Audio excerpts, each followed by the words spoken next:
The Sacramento man got a letter in the mail that changed his life. It was a letter from his daughter, the daughter he had never met or even knew he had. And ABC 10's Alex Bell spoke to both of them today. She joins us live in the newsroom to talk about quite a big surprise, Alex. Yeah, that's right. So Robert said that he had just gotten back from a fishing trip when he checked his mail, and it was a letter from Texas, and it was signed by someone saying that she might be his daughter.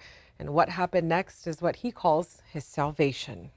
Stacey McCauley always grew up with her father, but when she was just 12 years old, her mother... She had let me know that he was not my real father. But when she was around 20 years old, she tried to find him. We talked, we sent pictures back and forth, but when it came down to the DNA test, I think we both were we didn't want to pursue it. Now, 30 years later, Stacey's mom has passed, and her son is getting ready to get married. If the grandkids want to know their lineage, I want to be able to get that to them. And that's when she decided to write a letter. I came back from a fishing trip in last September, and I had this letter with the return address at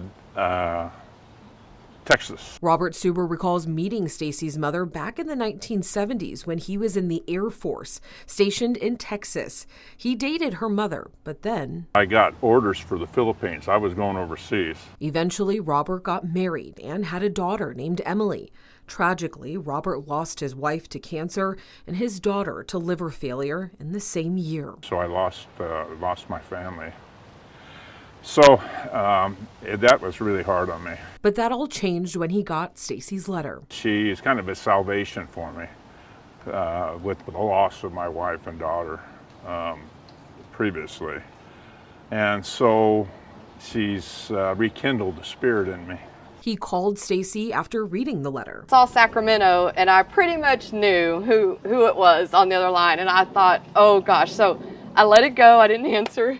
And he didn't leave a message. He just called me right back. I'm like, oh great, I have no choice but to talk to him. And so I did. Robert agreed to take a DNA test, and they officially confirmed that he is Stacey's biological father. It gave me chills, just to know, it was. Return results came. Hello, Dad.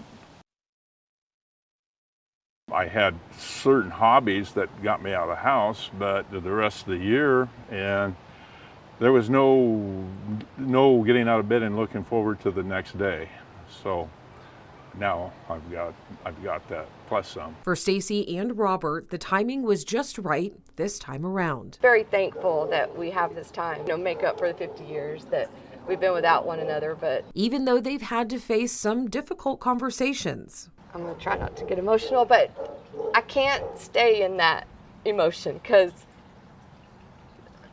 we can't go back and change it.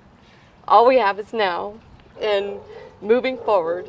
And I'm very thankful that we have the time now to get to know each other. But as for the future, Robert and Stacey have been busy packing up his house in Sacramento and preparing for a new journey in Texas. I could possibly be a great-grandfather here. I mean, all at one shot, man. It's,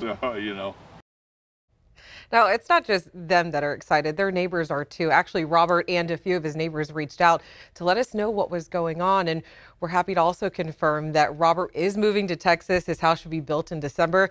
And he's only going to live 5 minutes away from his daughter, Chris. I mean, this is just an awesome story when you think about the fact that he had lost his entire family and then to realize that he had a daughter that he never knew he had. Just absolutely amazing. Happy to see that they'll get a chance to spend some time together. Couldn't agree more. Alex, thank you.